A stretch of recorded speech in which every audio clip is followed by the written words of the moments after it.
Another one over here in the ice cream bed with the ice cream bananas and the ice cream bean in it. Now, as you can probably tell by how close this one is to flowering compared to the other ones. And so that's something that I'm really trying to play. This is a really nice one because it blooms late into the season for us. And so it allows food for a lot of pollinators that maybe wouldn't have food otherwise. Smells just rotted.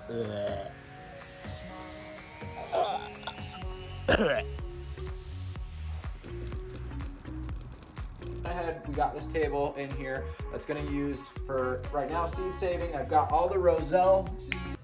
Good morning, good morning, good morning, and welcome back to Molnar's Garden.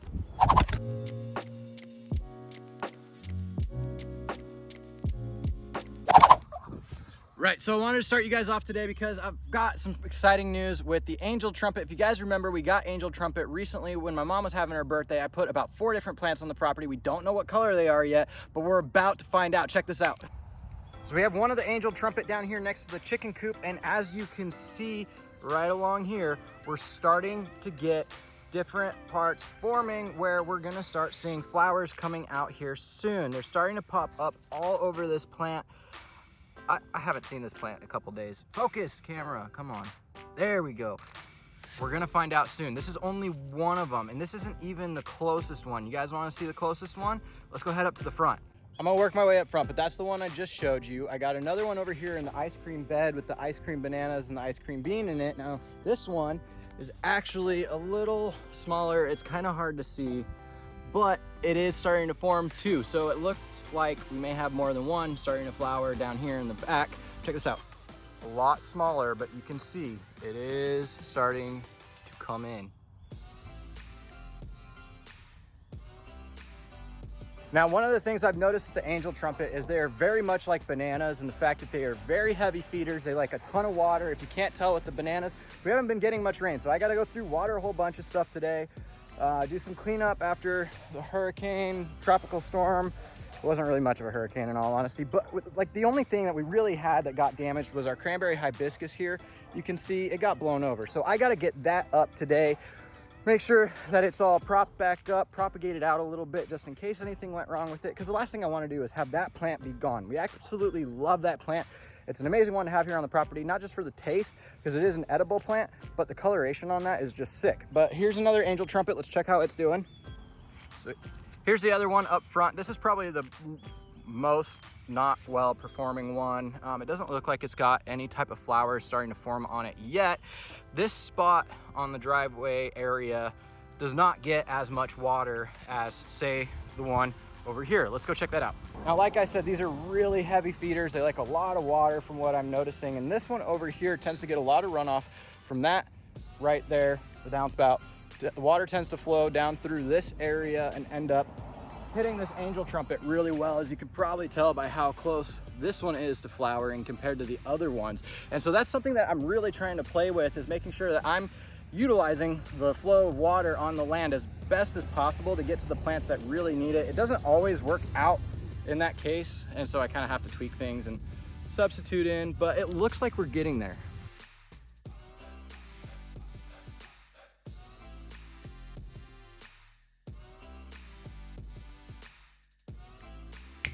Like I said, this is the best performing one. It gets a lot of the runoff, not just from that downspout, but I also forgot to mention there's a hill right here where everything kind of flows into this area and then works its way out towards the street from here for the water flow. But these plants, seriously, I don't know, they might be heavier feeders than bananas almost. They're pretty close. Seems to be the thing. I keep having the best luck with the plants that are the heaviest water requirements and the biggest feeders. And speaking of, I got to do a lot of splitting up bananas today. I mean, check this out. This is one of the things that sucks about the bananas is I have this dwarf Cavendish right here. It's pretty much one of the only dwarf Cavendish we have on the property. And if you notice, this is the main stock right here that I brought over for the plant, and it shot out a pup almost immediately. They're now about the same size. And the main one hasn't even really been growing much. It's been putting out other pups clearly here, but The reason for that is bananas really only like to have about one at a time that are going towards fruiting. I mean, I'll take you guys down here so you can see kind of the difference, but I'm struggling with that one because I need to propagate that one out, and just recurring issue all over the place. I mean, we've got more blue Java pups going like crazy off of this one, and this is what I mean. Another banana that's really not doing that well on growing very fast for us. It just doesn't have enough water and food to go around. I mean, it's got too many pups on it. That's really the issue. So we're gonna be doing more of that today. I knew we do that a lot. We got to propagate out bananas a little bit, possibly, if I can get to it. I really need to do the cranberry hibiscus. This was really about all the damage we had from that storm that came through recently. You know, we had a couple banana plants that lost some leaves. The cranberry hibiscus got a little messed up, had some of the corn get messed up, but it was really at the end of its season anyways. There wasn't much. The biggest issue that we've been having, as you can see with the bananas through this area, is everything's just yellowing out. It needs water, probably could use some food. So luckily the chickens are working on making it. You can probably hear them in the background right now, but it's gonna be a while before we can scoop all that out. The hibiscus though, they're actually doing pretty good. I came through and dumped some of that cow stuff on them. I can't remember. It's like stuff you get at Lowe's that has cow manure and whatnot. I do want to take a look at the Mexican sunflower real quick because it's been flowering for a minute, and I want to see how we're doing on seeds, because that's what we really need. Is we need this to go to seed so that I can start propagating it out. Let me just flip the camera around. You might be able to see some pollinators flying around through here. Oh look, we got a little bee. Hey dude.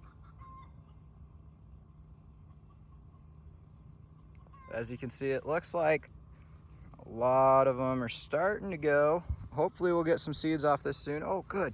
We got more. This is a really nice one because it blooms late into the season for us. And so it allows food for a lot of pollinators that maybe wouldn't have food otherwise, because there's not much left to go around at this time of the year. We're getting into our dry season. And I know I haven't shown that to you guys before, but last year was our first winter here. And this is the time of the year where the yard just really doesn't look that great. We get a lot of just no rain, and trying to keep up with stuff without irrigation gets pretty difficult.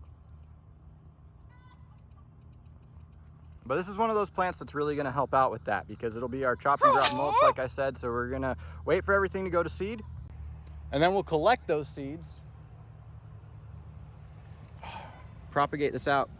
Those flowers are pretty.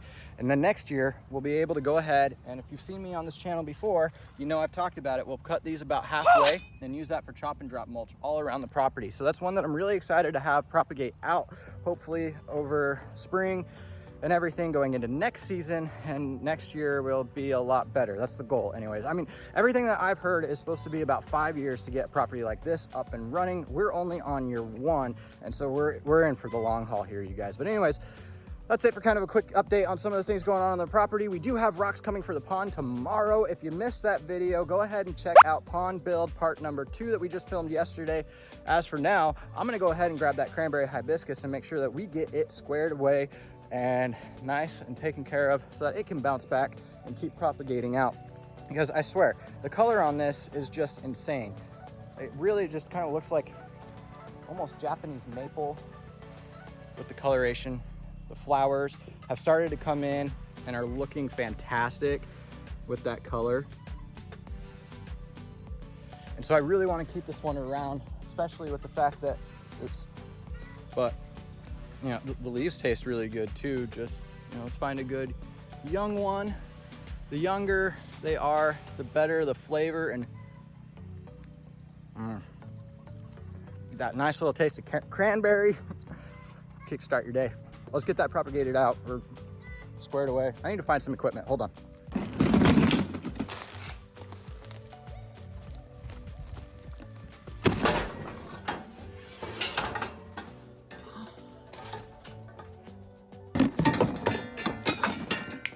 So there we go. Black cow is the cow manure stuff that I was talking about. That's what we really use right now.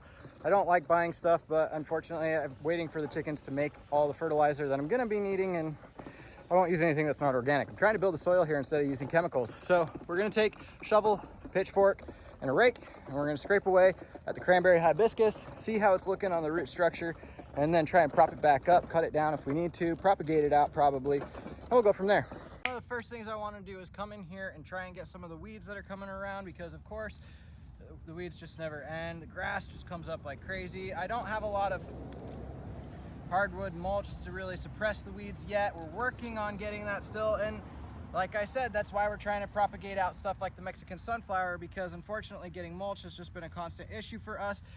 For some reason, chip drop doesn't seem to be something that really works for us out here all that well. When I put in requests, nothing happens. I make calls to tree service places, nobody returns my phone calls. So if you've got mulch and you're in Florida's Nature Coast and you need a place to deposit it to, go ahead and leave a comment down below. Reach out somehow, because I'll take it. I need it. Like, please. Anyways, let's get this weeded out, and then we'll get it cleaned up, prop back up, dress right, dress, mise en place, all that good stuff. All of this can go in with the chickens so that they can have it to scratch at, play with, all that good stuff. So now that I've gotten most of the weeds out of this area, all I really want to do is go ahead, scrape back the leaf mulch that's on top of it right now, so that we can start working our way into the soil and figuring out what exactly is going on with the roots, and if we can prop these plants back up. This was actually one plant, and I'm actually kind of thinking that I might be able to split this up into two now, which is fantastic because I've already got a spot on the property picked out for where I want a bunch more of this to go. And that's where it's going to be propagating out too. If we can actually split this up into a second plant, maybe we'll go ahead and start doing that today, and I can talk to you guys more about what those future plans are. But as for now, we're going to go ahead, take care of this, and just try and keep it alive in this spot.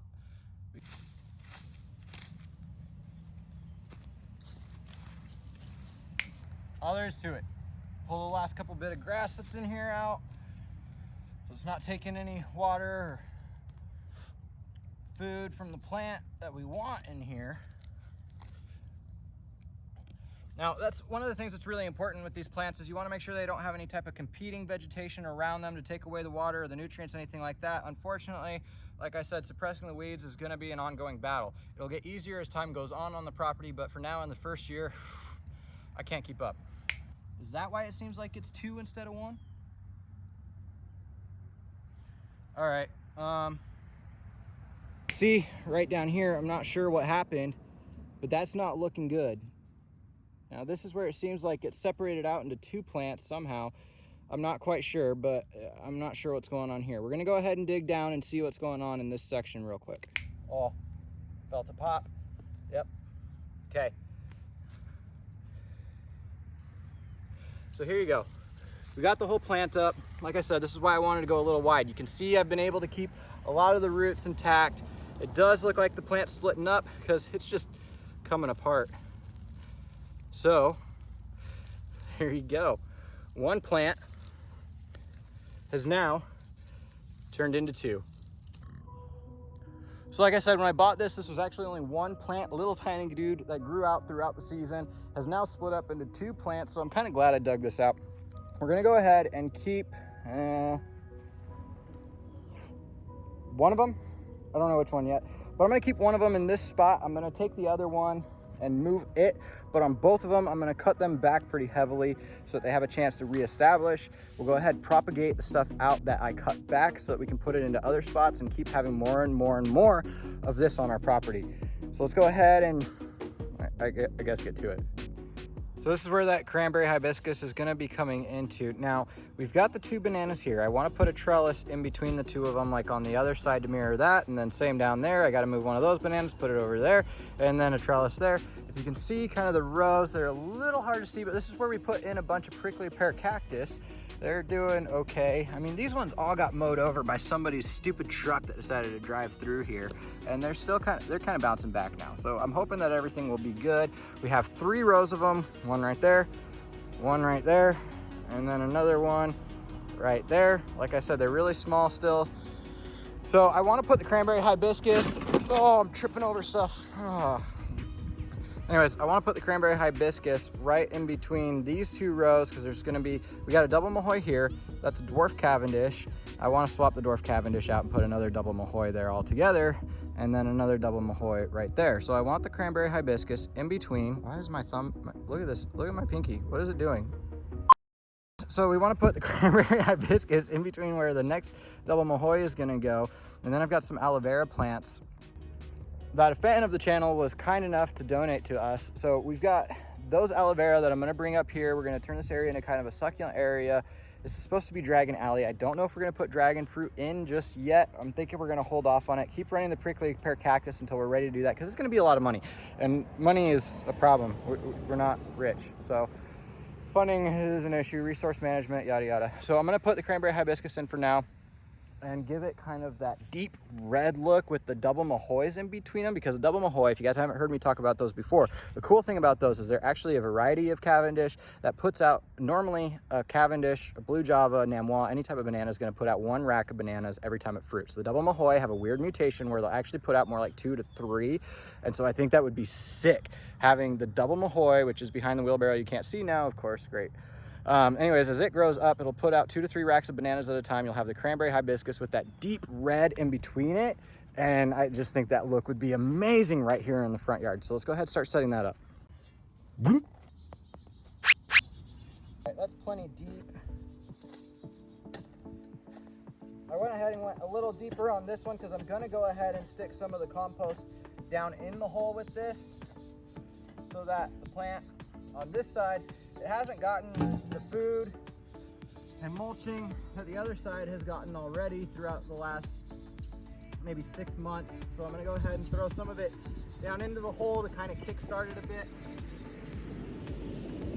Now, not a lot of plants really need that. It's mostly on this property what we have that likes that type of treatment would be bananas, papayas, figs, the angel trumpet, and mulberry. Does the hibiscus need it? Probably not, but I'm gonna go ahead and do it anyways.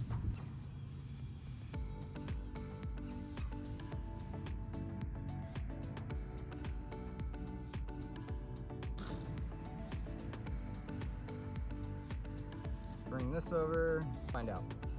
Okay, so we got that in there. Prop this back up.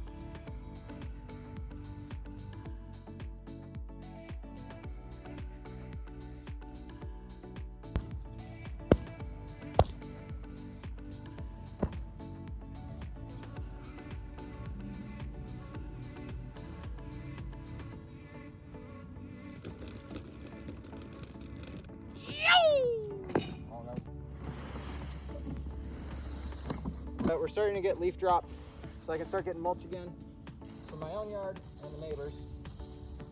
We'll go ahead and smooth this around, give it just a nice little base for now.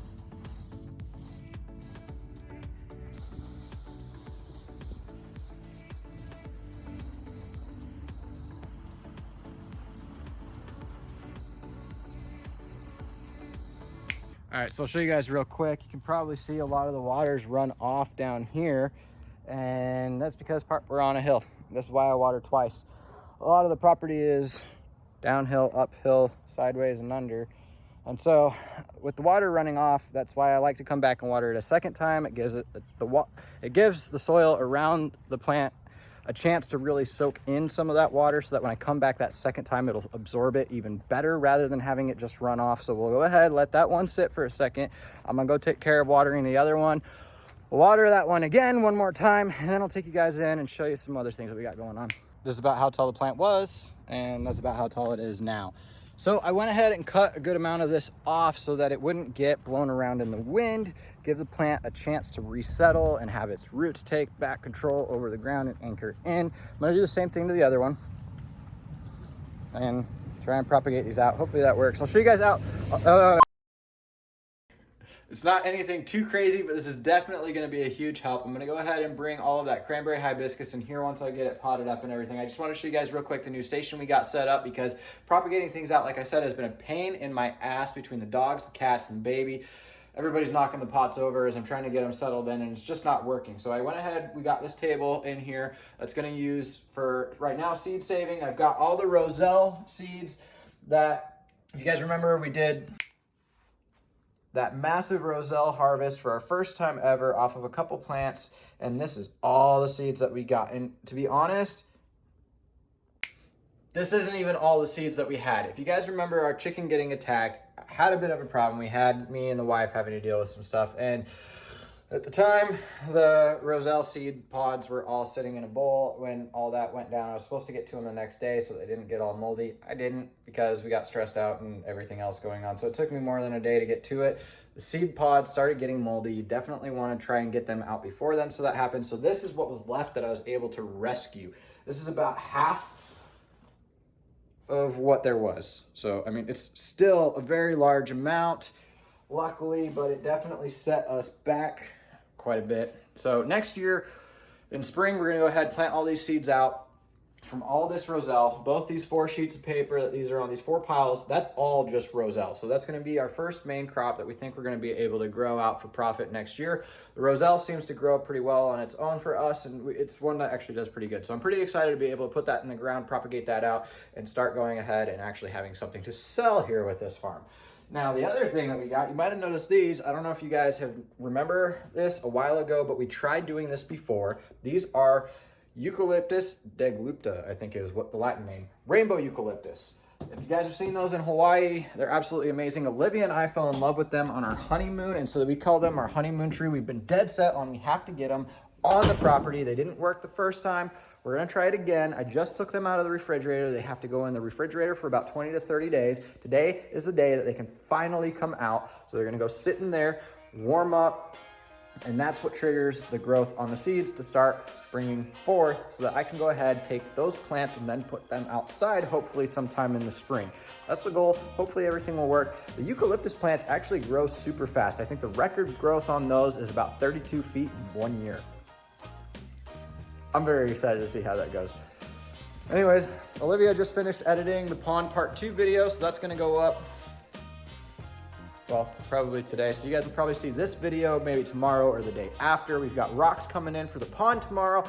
We got a lot of moving parts going on. Like I said, we're trying to kick this up a whole nother gear on how much we're filming rather than me just doing projects. And so if you guys are enjoying the vlog style, to compensate for that so that we can bring more content to you rather than having to wait for when Olivia can get time away from editing and taking care of the baby to help me with the camera while on top of the projects, it really seems like it's too much for us. So hopefully you guys are enjoying the vlog style of these videos that we switched over to. If you are, don't forget to hit that like button, turn notifications on when you hit subscribe so that you can catch the next video whenever it comes out, which will probably be the next day or 2 after that. Anyways, we'll catch you next time. Molnar's out. Guys, I was really excited for this pumpkin. This was the first one, and I don't know what happened. I don't even know what to say here. I'm just like disappointed with this bed. I've struggled with this bed ever since we got on the property. I keep adding stuff into it. Nothing seems to grow. It's the main bed that doesn't grow like anything. And it's driving me nuts. Oh, man, that pumpkin smells. It's just rotted. Ugh.